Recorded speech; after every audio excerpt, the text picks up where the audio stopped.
Good evening, everyone. Thank you so much for coming out this evening to our second listening session about the Drought Contingency Plan proposed revisions. My name is Elisa Olson, and I'm the Director of Communications here. Contact information on the back, and somebody from city staff will contact you within 10 business days so that we can get your question answered for you. Comments tonight must be relevant to DCP-related topics, and off-topic remarks will be moderated. Speakers will be called in the order that they signed up.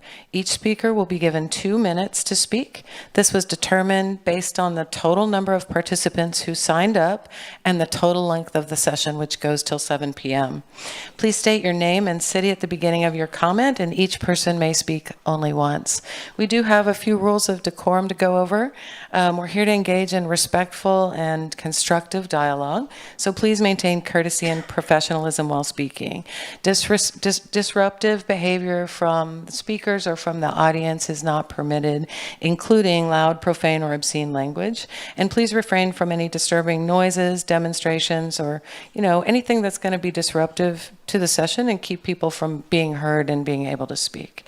This meeting will go until its scheduled end time at 7 p.m.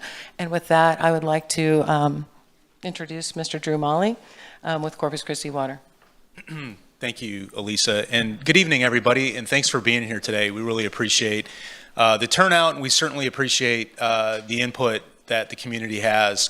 I would like to extend my gratitude for our city council members who are here tonight, and for those who aren't here tonight, and for some of our leadership team that's not here. This is being streamed live, so they can participate virtually. I want to just mention to everybody that this is about a drought contingency plan, and a drought contingency plan is a emergency action plan. It's a plan that is required by the TCEQ that we have to protect our water supplies that we have today. I think it's very important to note that everybody obviously has an important perspective, and that's why we're here today. We want to listen, and we certainly want to understand the concerns and the comments that the community has. So I want to just say again, I thank you for being here tonight, and I'm going to turn this over to our City Secretary, Rebecca Huerta, and she's going to go ahead and call folks up to make some comments. Yes, that's right. The first person is Ken Rozier. Mr. Rozier? No? How about Amanda Guerra? Amanda? No? Rachel Caballero? I'm going to pass my time to somebody else. Laramie Fain?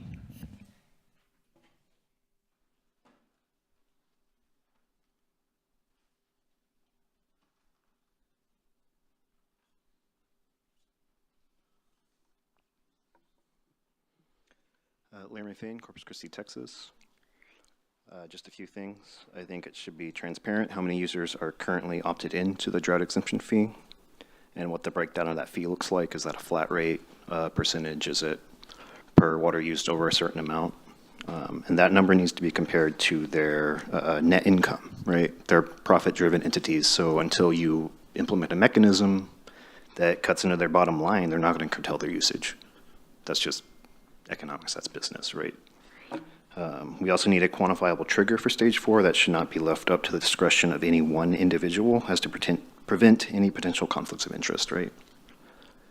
I also saw the memo y'all put together about the feedback that y'all got at the last listening session, which shows that y'all are listening. I'm just curious as to whether or not you're going to implement anything, right? If you're gonna do anything to help the people out and not put industry first, right?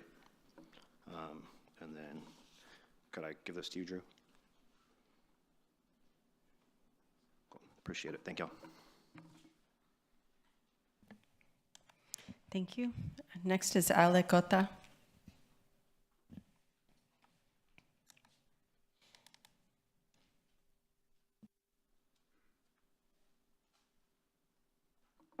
I'll also be brief.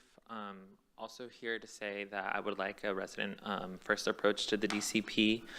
You mentioned earlier when you were defining the drought contingency plan that one of the objectives is to protect our water supplies. That is very interesting language because it just brings a lot of questions to me. As is protecting our water supply allowing exemptions to heavy industrial consumers?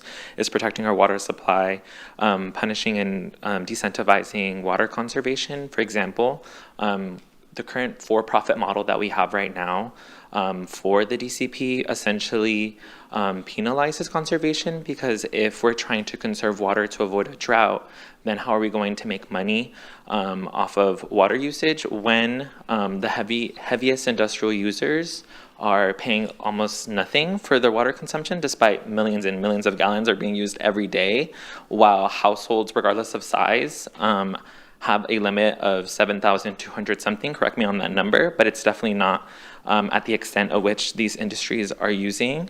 And so in addition to that, we also need more transparency. We need a measurable and quantifiable trigger for stage 4 or just any form of water emergency that is at least based on a percentage of water levels. The city of Austin has a great example of how once water levels hit at least under 30%, it becomes a trigger instead of it being to the discretion of the city manager. And I am really hopeful that you will listen to us, but at least we'll have on record that we tried, because it's not just one voice, it's been so many people, despite the very undemocratic thing that's been going on, where you only provide like up to 4 days of notice for people to show up. Thank you for your time. Can you state your name and city for the record, please? Ale, zip code. You said zip code? City. Corpus Christi, District 4. Thank you. Joey Gonzalez. Oops, sorry.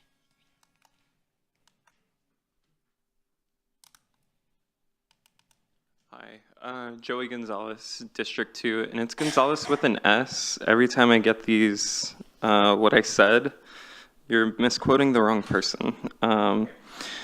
And so, you know, I too am standing with the people that have spoken before me that, like, you know, I want to see a resident first approach model to the drought contingency plan. You know, Drew Molly, you've been cited in saying that you don't see this as winners and losers, but, you know, why is it that there is suffering that happens with the residents of Corpus Christi? Why is it that we have to suffer? You know, like, suffering implies loss, right? And so why is it that the people of Corpus Christi have to consistently go without, whereas industry can consume?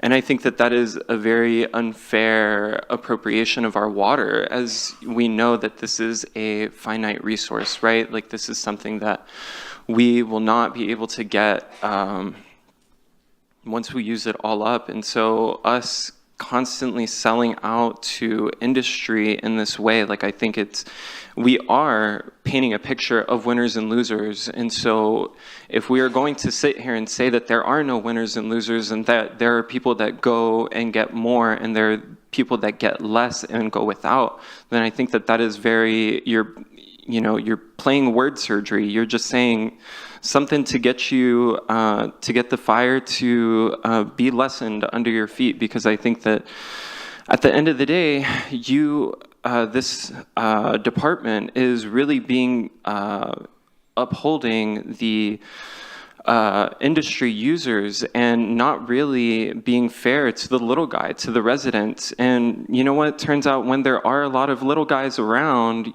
it creates a really big problem and a really big voice. So, Thank you. Andrea Puyol.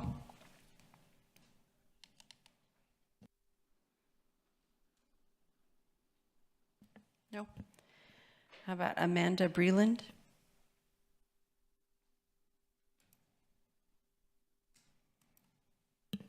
Brendan Heselton.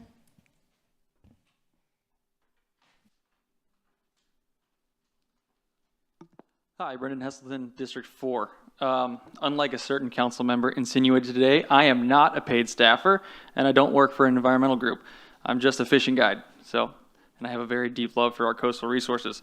At the last listening session, there was a very unified message, and seems to be so far tonight. Everybody's called for a resident-first approach, which includes holding large volume water users to a higher standard.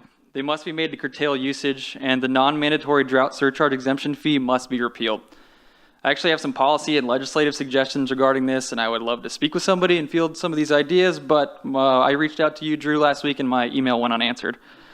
Overall, my takeaway from last meeting is that Corpus Christi Water pretty much ignored the public. They didn't really include any substantive changes to improve our current drought situation. In fact, the decision to move the moratorium on new water connections from stage 3 to stage 4, I think, is counterintuitive. If we're worried about our water and where our water is going, why would we allow for new connections to a water grid that's already under such amount of stress? And then the following council meeting, certain council members had the nerve to blame the public for hurting local businesses when in fact these same members could have submitted a motion to amend the current DCP that we're currently under from 2018, which would have provided immediate relief to irrigators and small businesses. Regardless, once again, I'm requesting that this draft of the DCP include provisions to curtail industrial water use beginning in stage 2, implement a clear trigger for water emergency based on combined reservoir storage levels, 10 to 15% I think is appropriate. And I would urge the council to repeal the non-mandatory drought surcharge exemption fee. Thanks.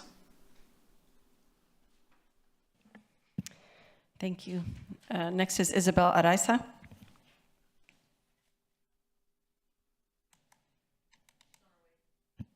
Okay. Jose Brito. Robert Schmitzel.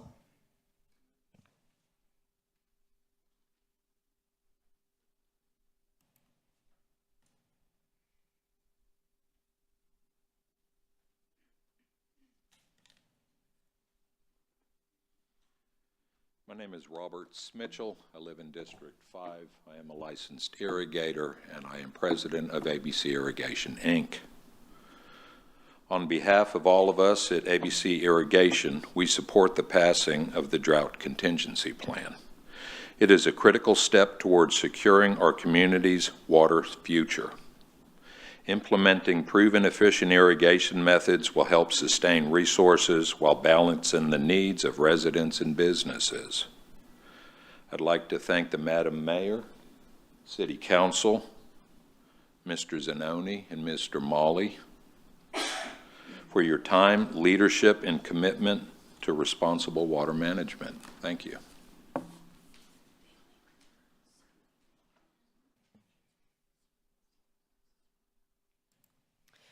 Mike Garcia.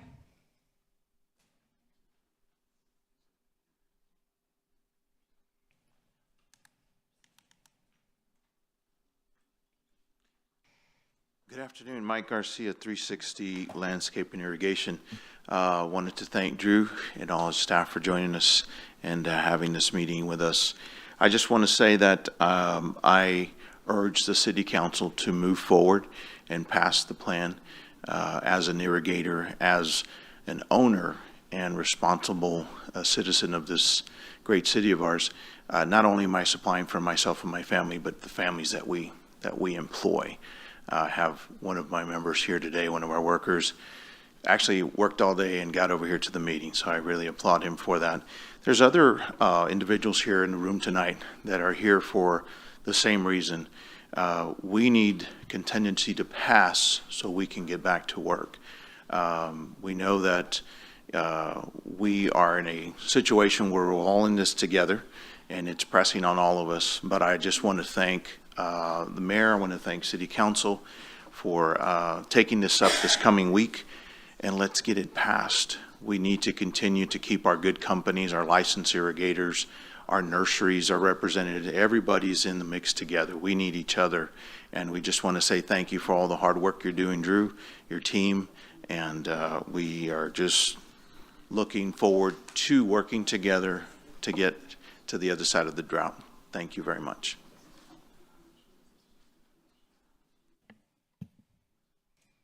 John Purcell.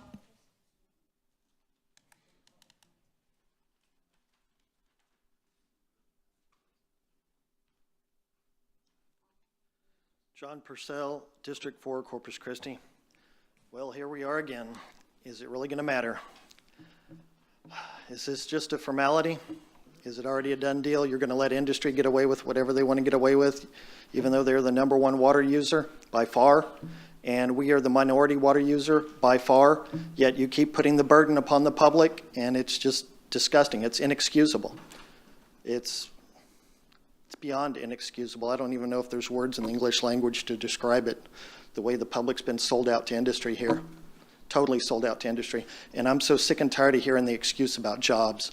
Come on, industry never hires as many people as they say they're going to hire to begin with. And with all the AI and robotics coming out, they're going to be hiring a whole lot less people. So quit hiding behind the excuse of jobs. And quit working for industry and start working for the public interest. We should have a public first water contingency plan. Public first, period.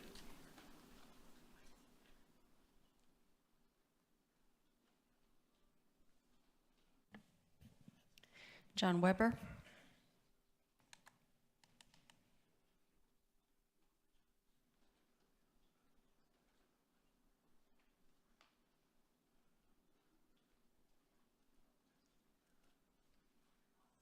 John Weber, Corpus Christi. Sorry, I'm not as prepared as I normally am. This is my 4th public comment today. The DCP should be about how we will not run out of water, not what we will do as we run out of water. So page 4, number 2 of the memo regarding the drought contingency plan, staff wants to move a necessary part of the plan from stage 3 to water emergency. If this is done, we will likely never get out of drought restrictions because the reservoirs will never fill back up if we keep taking more water out of them. Please consider the suggested amendment, which is this stays in stage 3 and is not moved to water emergency, and it reads, no application for new, additional, expanded, or increased in size water service connections, meters, service lines, pipe extensions, mains, or water service facilities of any kind shall be approved for projects over 10,000 gallons per day of average use. And time limits for approval of such applications are hereby suspended for such time as this drought stage shall be in effect, unless approved by the simple majority of the council. The city manager made some emergency spending on December 31st regarding water. It sounds like this is an emergency. And so let's set stage 4 at 15% and keep the water emergency, but it sounds like we might already be in a water emergency. When this is brought back to the council next week, I ask each specific change made from listening session input be listed. Thank you. Blanca Parkinson.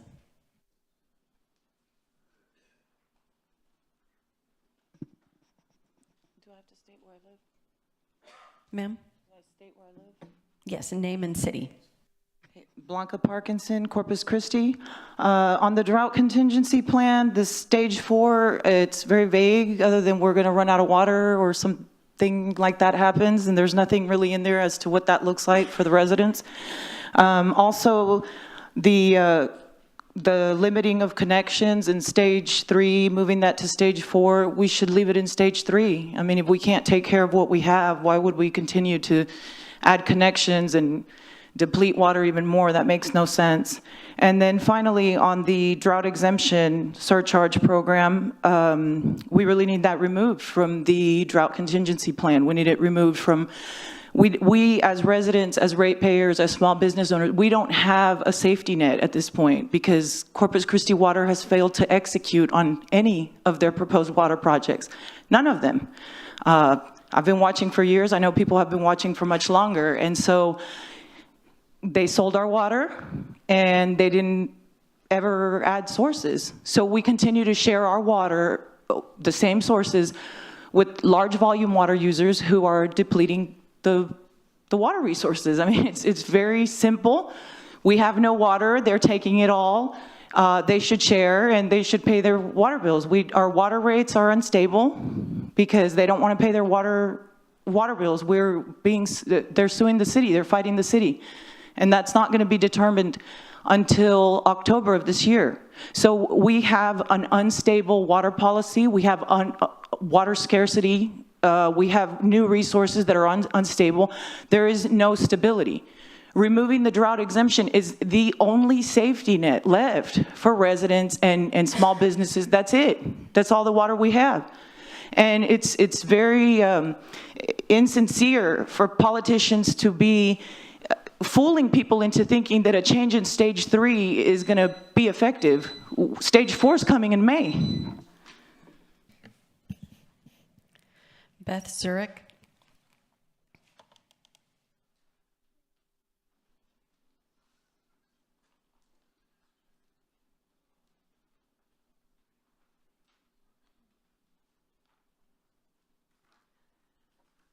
Beth Zurich, District 1. I'd like to start off by thanking those city council members deciding to attend this meeting. This is the second, quote, listening, unquote, meeting held by the city. My question is simple. Are you listening? Are you listening to your constituents' very real, very serious concerns? I personally suspect these meetings are being held to check off a box for a public meetings requirement somewhere. Once these meetings have been completed, council can then implement a plan that would move forward where industry continues to be prioritized and citizens will lose once again. If industry continues to be placed above the well-being of the citizens, Corpus Christi will become a wasteland where no right-minded individual will want to live, hence our zero population growth. Industry must also be held accountable to water restrictions. Thank you.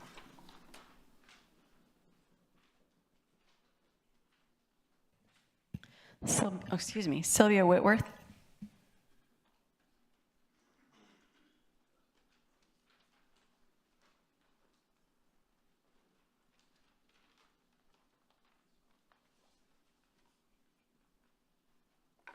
Good evening. I'm Sylvia Whitworth, District 3. Thank you for being here. It is not fair that large water users pay less per gallon than residents. It isn't fair that residents have to curb our water use, but the industrial users don't have to. The problem starts with the City Council inviting so many big industries to come here, give them tax incentives and tax breaks, charge them less for the water, and that causes problems for the residents. Please quit bringing water-hungry industries here and make the current ones abide by our rules.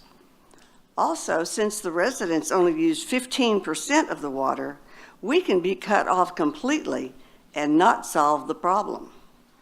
Why not fix the leaks in the Mary Roads pipeline? I understand that it leaks so much that we only receive 40% of the water at this end of the line. Today I was at lunch with a lady who couldn't come here but asked that I mention that it would be nice to consider the elderly. She has a sprinkler system that she cannot use because of our rules, and a large water hose is too heavy for her to drag around the house. Shouldn't she, as a taxpayer, get some consideration? Thank you for coming.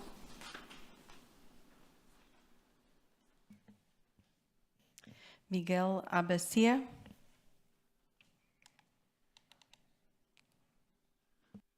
Miguel Abacia, District 4.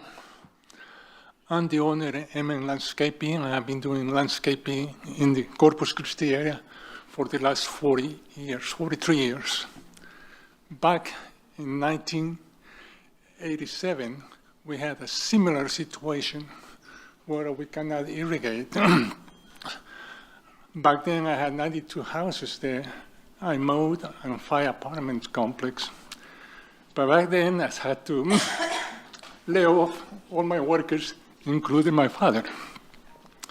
And the way that we survived back then is the city had a wonderful idea, and I think they can do it again.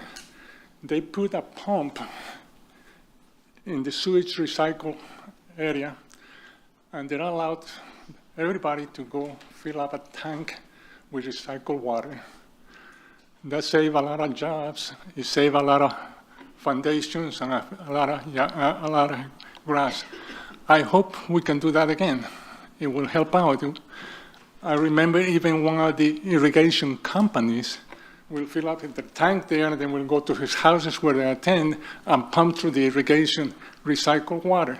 That will be a wonderful thing for the city to do, and will help a lot.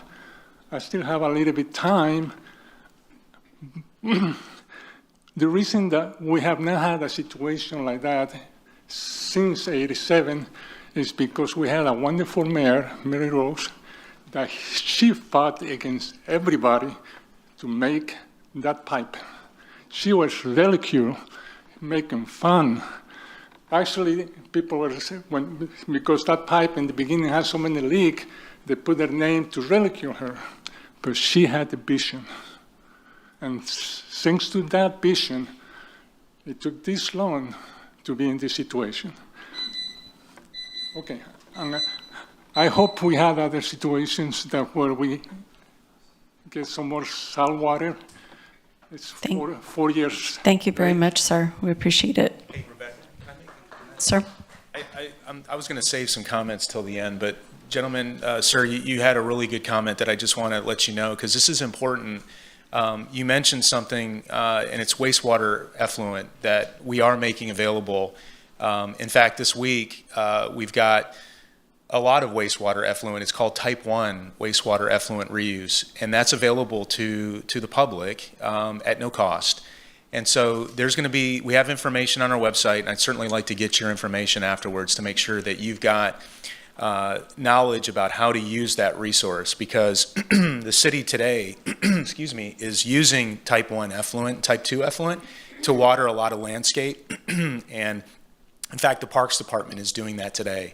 So, excuse me, I just think that it's important, because it's a resource that you just very well said back in the day it was used well, and we want to make sure that resource is available for the community and to the businesses that need it. So thank you for that comment.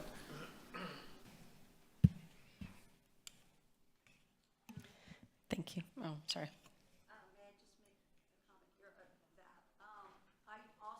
Let me speak in the mic, ma'am. I also remember, and I think to this day, my brother does the same thing with the washer. You know, he lets the water go into the lawn. And so that's another thing that we don't really promote, but we could easily do. Councilmember Campos, will you go ahead and just identify yourself there? Yes. Sylvia Campos, District 2. Thank you. James Hooper.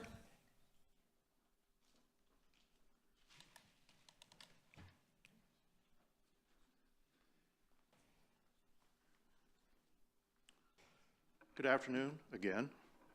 Jim Hooper, I'm a 20-year resident in District 5.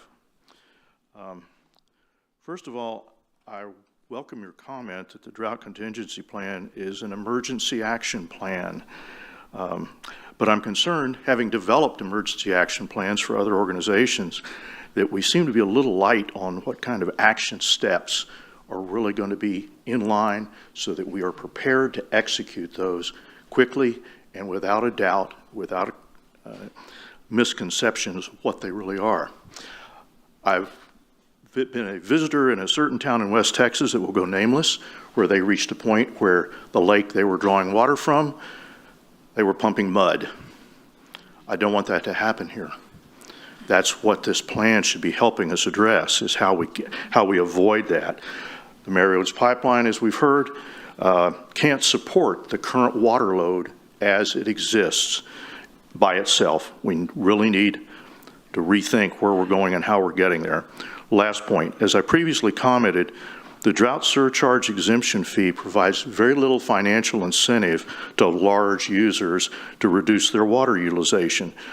But from the standpoint of fairness that someone mentioned earlier, I would propose that the availability of a drought surcharge exemption fee be expanded so that small businesses and even residential customers could take advantage of that water privilege, of course at a prorated rate. I don't particularly see that small users need to be paying that 31 cents a 1,000 gallons. So that said, and oh, by the way, the questions I submitted at the last session still haven't been answered. So thank you for your time.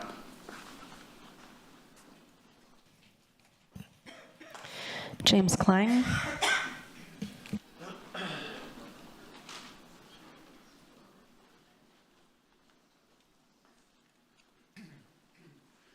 Good evening. My name is James, or Jim Klein. I live in District 2 here in Corpus Christi. Thank you again for doing this tonight. I want to first of all thank you. My understanding that you have revised the drought contingency plan to allow for the hand washing of cars. I thank you for that. I'm hearing contrary reports in the press, and so I think there maybe needs to be clarification about that. I remain opposed to the lack of limits on automated car washes, one of which, as I said last week, uses 350,000 gallons of fresh water every day. I remain, regarding the industrial exemption fee, I remain disgusted by the 5-year delay in ending the industrial exemptions if the exemption were to be removed today. I understand why industry wanted this. I struggle to understand why the city staff agreed to it. Thank you for your work.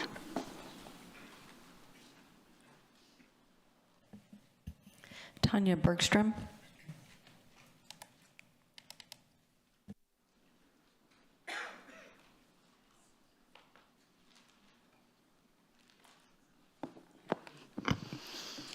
Hi, so my name is Tanya Bergstrom. I live in District 4. I'm pretty disappointed about how this was announced all last minute. Some of us do have families, but I'm here like the majority of residents, generally concerned about the water issue, and I'm here to demand you to end the drought exemption surcharge, stop allowing new car washes, stop allowing unlimited car washes, stop promising water to new industry or allowing other water agencies to oversell water. Because as we last learned from the last listening session, y'all don't coordinate with the other water agencies that you guys also sell water to.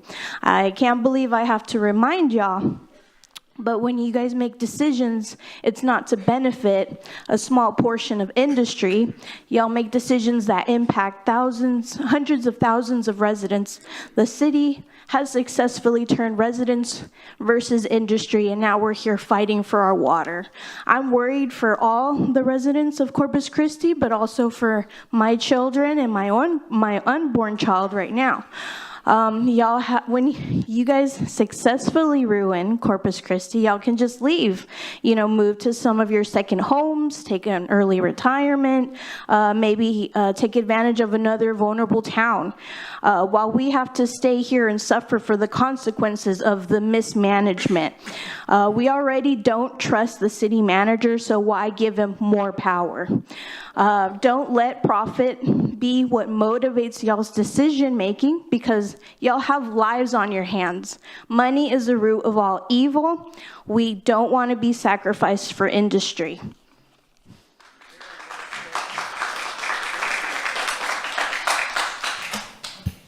Trey Summers.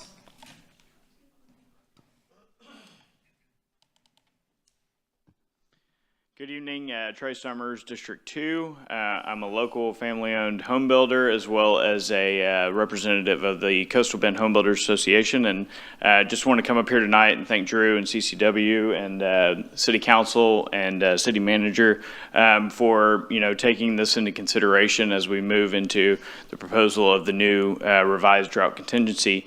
We know the plan's not perfect, we understand that, but there are things in there that do help out not only our industry, but the residents as well, protecting their foundations by allowing, watering of landscaped areas, allowing sod to be established, which helps maintain city infrastructure through storm sewer. But the big thing is, the moratorium going into the critical water stage. The Coastal Bend Home Builders Association represents about 250 members. Most of those members are locally family owned, employ probably thousands and thousands of residents in Corpus and the surrounding area, all of probably your customers. And so, that said, it is important for these small businesses to be able to maintain doing business in this area, and so therefore, we appreciate you hearing hearing us out, and look forward to seeing where this plan goes. Thank you all. David Loeb.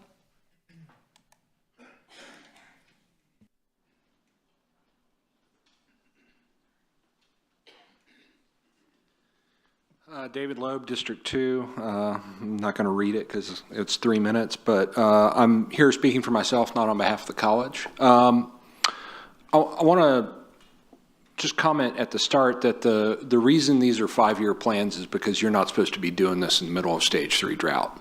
Because what you have is a situation where everybody's saying, no, take the other guy's water and let me keep doing whatever I want to do without changing my life at all. And that's why, even though no user class has met their target reduction, you all on the council are considering loosening the plan and making it easier for people to use water. In reality, what needs to happen is the council needs to institute the mandatory drought surcharges. Those are designed to economically punish everybody on a somewhat equal footing, industry and commercial worse than residential. All of the proposed changes to the surcharges, the amounts that people can use before the surcharges kick in are way too high. People talk about residential average use. From rate model committees I've been on, 75% of residential customers use less than the average. So basically at 7,000 gallons, which is above average, you're only talking about 10 or 15% of residential customers being affected economically by not paying the surcharge. Every commercial business, minus a certain low percentage for flushing toilets, should have to cut 20% or pay a surcharge. Every industrial business, same thing. And so I think one of the things, there's been a lot of equity comments come up. I think one of the things you all really have to do is you do have to get something passed. And so I would encourage the council that next week, the first thing you say is, okay, if we don't pass anything, let's all vote yes to send along what we've got. Thank you, so Mr. we can go Lowe. get more water. Thank you. Robert DeShazo.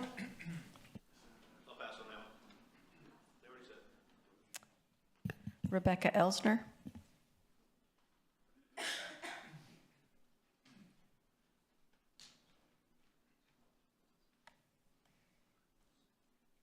Rebecca Elsner, Corpus Christi, District 2. I am a lifelong resident of Corpus Christi. We've had water issues as long as I can remember. Desalination plants have been talked about and shelved repeatedly because of the cost. I think desal is a good idea, but I don't believe that the cost burden should be on the citizens of Corpus Christi and surrounding areas. Industry uses the water. Industry should pay for the water. And the hypersaline discharge should be expelled farther out into the Gulf rather than into our bays, which already deal with hypersaline when we have a drought. Please put the cost for this where it belongs, with the industries who benefit. Thank you. If I can please remind you guys that we ask that you follow decorum and no clapping in here. Thank you. Garrett Dorsey.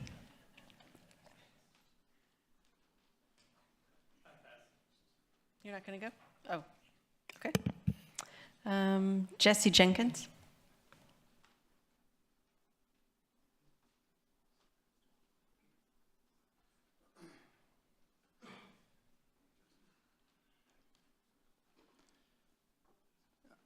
Jesse Jenkins, Corpus Christi. I live in District 2, and I own Gill Garden Center and Landscape Company located in District 5. I'm here again as a concerned resident, a gardener, a local small business owner with about 50 employees, and as someone who takes pride in making Corpus Christi a better place to live. I'd like to show my support again for the new drought contingency plan, particularly the changes to Stage 3 watering rules, which will allow residents to hand water and use drip irrigation. Residents need to be able to water plants and trees to keep our city healthy and alive, even during a drought, even during a serious drought. I'm very happy to see that the DCP has been moved up to the beginning of the council meeting next Tuesday. I think that was a great call, whoever made that call. and I ask CCW that you keep your presentation to council clear and concise as possible, highlighting the changes that you've made that will help residents, that will help local small businesses, and changes you've made in response to public comment and council suggestions.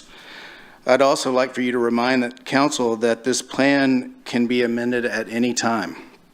We're not stuck with it for 5 years if additional changes need to be made per TCEQ rules. I appreciate the city's efforts to provide financial relief to small businesses and some council members' suggestions to hire local businesses for city landscape and irrigation projects. But the bigger objective should be to approve the new DCP and just keep us all working. Approving the new DCP will allow us to continue to serve the community. Thank you. Kimberly Reinhardt.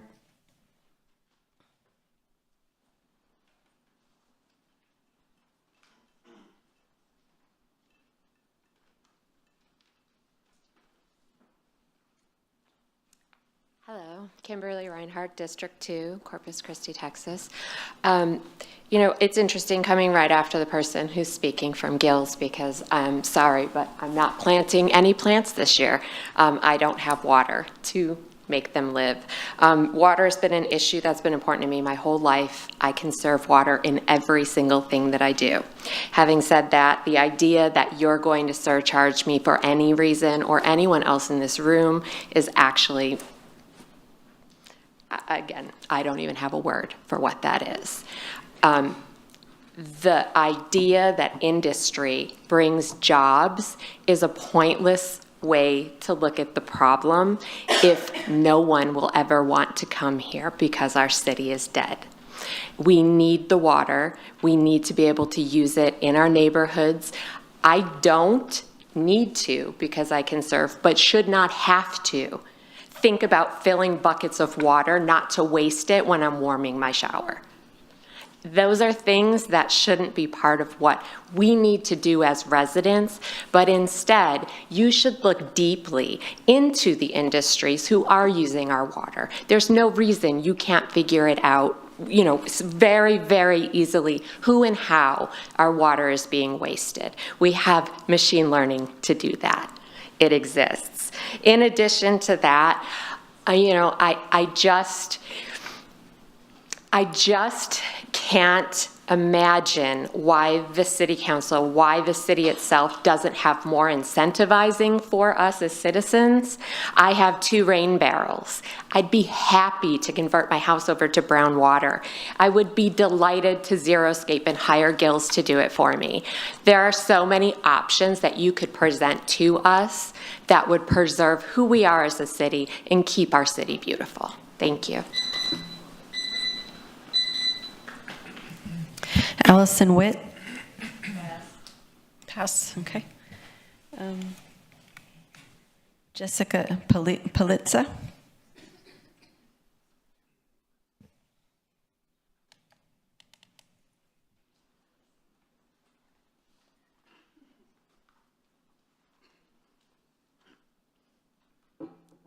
All right. Thank you all for being here, and thank you for this very informative pamphlet. The first thing that I noticed, it says twice actually, that a monthly water usage allocation shall be established by the city manager for each commercial or institutional customer.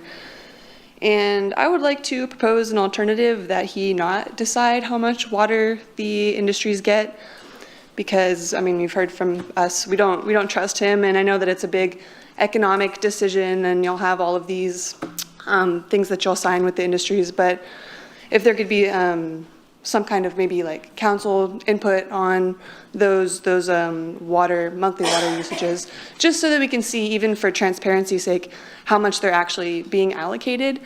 Because I know there's a lot of talk about you know, Exxon using 20 million gallons a day. Do they really get that much water, or are they reusing, you know, 15 million gallons? Like, we really have no idea if they're reusing at all, which if you do a big water budget calculation, they are, right? Or else we would be completely out of water if you calculated the entire lake which I've talked to some water scientists. I myself am not a hydrologist, but if y'all could continue to have those conversations with people who are actually in the field of studying water. I know that there's a lot of economics to it as well, but the people who understand water as a resource, I think that's really important, because not only the fact of our drawing from the water, but upstream. Have y'all talked to anyone in the any cities within the bigger river basin about their conservation practices? Because all the water that they're using, we're not getting. Even if it rains in our area, the lake's not going to fill up because of those groundwater flows and the whole system that's connected within our drainage basin. So that's something to consider. I would like to say thank y'all for considering the pool companies, because my boyfriend is actually a pool cleaner, and I'm proud that he's had that job for 3 years. So I hope he can continue to do that until he graduates. Thank y'all. Alyssa Mireles.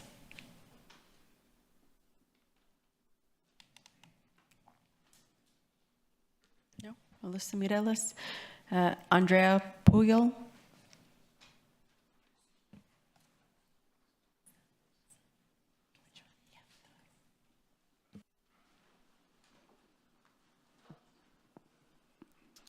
Hello. Did I need to state my name? Oh, sorry. Andrea Puyol, District 2. Okay. No amount of resident conservation will save us. Real conservation starts with holding industry accountable and reducing their water use. Let's be honest, the solution is right in front of you. Those are the people that use the most water. Any conservation on our end really will not make a difference. Like, not substantial enough, not significant enough to actually preserve water. It's baffling that you refuse to hold them accountable as well. Please stop overselling and overpromising our water. And please implement a measurable and quantifiable trigger for a stage 4 water emergency. It's inappropriate and irresponsible to let the city manager decide this alone. Earlier today, we handed out memos to city council members. I hope those get handed to you as well. On that memo, we also mentioned that the for-profit model from the city, we object to this for-profit model.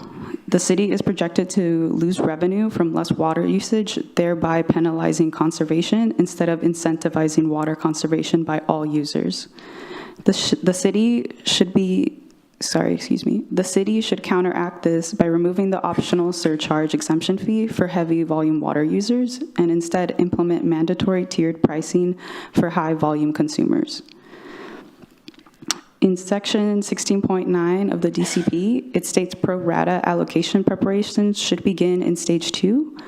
This means the city should have already started limiting industrial and wholesale customer water use fairly, but failed to do so, even as we are heading towards stage 4. We are also demanding immediate and retroactive enforcement of these pro rata allocations. Used correctly, this code could be monumental in terms of conserving our dwindling water supply. Thank you.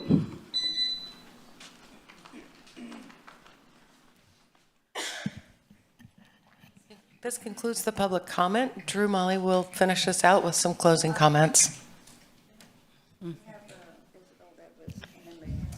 was picking up my kid from soccer practice so I could get here on time.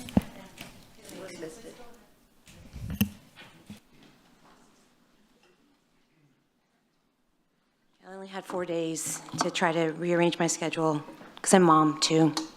Yeah, okay. Isabel Araiza, District 2, co-founder of For the Greater Good. My main priority is that the drought exemption needs to end now.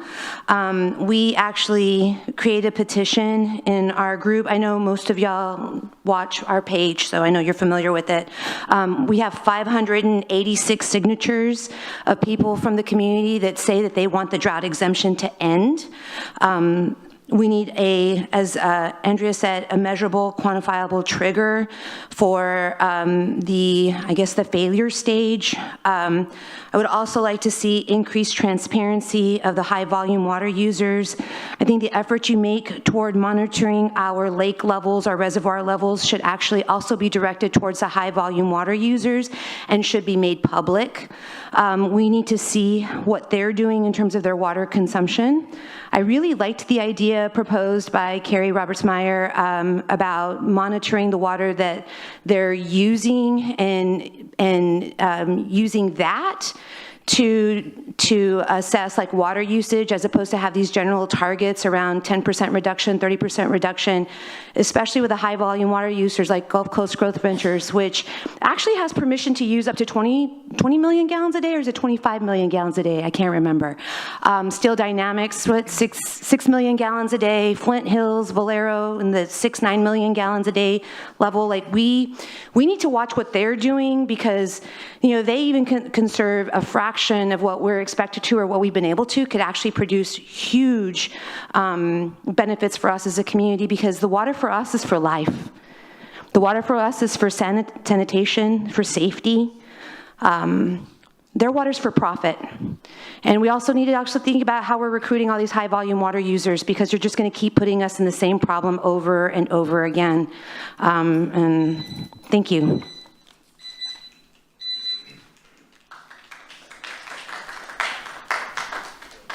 I just want to say I really do appreciate everybody being here tonight. Folks made sacrifices to be here tonight. We heard lady in the front made a sacrifice to be here, and we all made sacrifices. So I just want to say thank you. Thank you for being here. I also want to just make some closing comments. We listen, and we've been listening. And I can tell you what I'd like to do is I'd like to summarize a little bit of what we've heard in the last couple weeks. So one of the things that I think it goes without a doubt is that there's a question about the industry paying into a surcharge, a drought surcharge exemption fund, and that's been established for many years. That fund was set up to pay for a new water supply. And the industry who pays into that whether there's no drought, there's some drought, or there's a lot of drought. And so I understand that there are concerns about that. There's folks in here that don't agree that that is the right approach. I will say that the industry who pays into that surcharge fund, they still have to live by the same rules. They can't go out and water outside. They can't irrigate. They can't do the landscape. They play by the same rules. But they're paying into a surcharge, and every year it's generating $6 million of funding for a new water supply. So I will say that that is something that we think is a good approach. I understand there's going to be folks that don't agree with that. The other couple things I just want to say, and again, I really appreciate everybody being here tonight. Look, I went into this career because I love public service, and I love what I do. I really do. And the young man that's sitting in the front, I heard you say you sent me an email. I didn't see it, but let's talk afterwards, because one of the things I do pride myself on is I really want to make sure that I'm working with the community the best I can. And there's a lot of great comments here tonight, and we appreciate them. We're listening. One of the things that we heard in the listening session from last week was that there was a desire to have a resident-first approach. And I really do believe that, and one person said it, maybe it's not the perfect plan, but it's a better plan than what we have today. The proposed drought contingency plan is a better plan. And here's a couple reasons why I think it's a better plan. So the first one is we talked about optional surcharges. We've not implemented any surcharges to any customer class. But if we do implement an optional surcharge, the current plan requires us to surcharge folks who only use 3,000 gallons a month. We don't think that's necessarily a fair plan. So we've raised that threshold up to 7,000 gallons a month. We hope we don't have to implement any kind of surcharge. Right now, the industry is paying that surcharge. Some folks think that it should be more. I understand that. But at the end of the day, they're paying a surcharge that's 31 cents a 1,000 gallons. The other thing that we've heard, and we've heard a couple people here tonight talk about small businesses. We get it. It's painful to see some of the small businesses struggle with the fact that we don't have a precious supply, an infinite precious supply of water. So what have we tried to do? We tried to lay that to the extent possible so that the businesses have an opportunity to continue to survive. What does that mean? Well, in terms of the residential user, we've allowed folks in the current plan, or in the proposed plan, we've allowed folks to hand water outside. So if you have a vegetable garden, if you grow food, I think it would be hard pressed to think that we wouldn't let people grow food. So that's something that's in the proposed plan. We heard somebody talk about protecting foundations. Foundation's an important part of your home. Nobody wants to impact your house. So watering your foundation is absolutely allowed. In fact, even putting in drip irrigation and being able to use that is something that we support in this new drought contingency plan. A pool is an extension of your house. Folks spend a lot of money on pools. So the last thing we want to do is put you as a pool owner at risk. So in this new plan, we've modified it so that you can maintain your pool. We think that's important. So we think that there's some really good things that we've added to this plan. And again, we're not going to satisfy every interest in here, but part of the challenge is making sure that we have a better plan going forward. At the end of the day, the TCEQ wants to see us submit a plan that works for the community. And we think this is a better plan than what we have today. Sure, we could update this plan. We could put 2025 on it and submit it to TCEQ, and they would accept this plan. But we don't think that is a residential first approach. And there's still some comments that we're going through, and we're going to be listening to those comments and paying attention to them. And then some great feedback that we heard tonight, we bring it to council next week. We'll be a little bit better in terms of having a little bit of succinctness in our messaging so council clearly understands what it is that we're proposing. And at the end of the day, our elected officials, many of them who are here tonight, will be able to make that call. And so I just want to say again how much I appreciate, this is a good reminder for me and for the team that I work with. We have an awesome responsibility. We don't take our jobs lightly.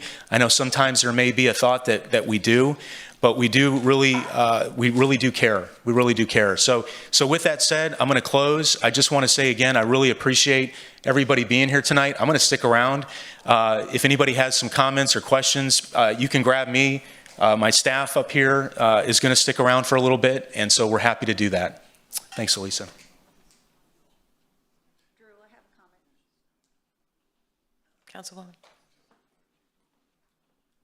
Sylvia Campos, District 2. I don't know if all the people received this, which are the demands and the recommendations for the resident first approach.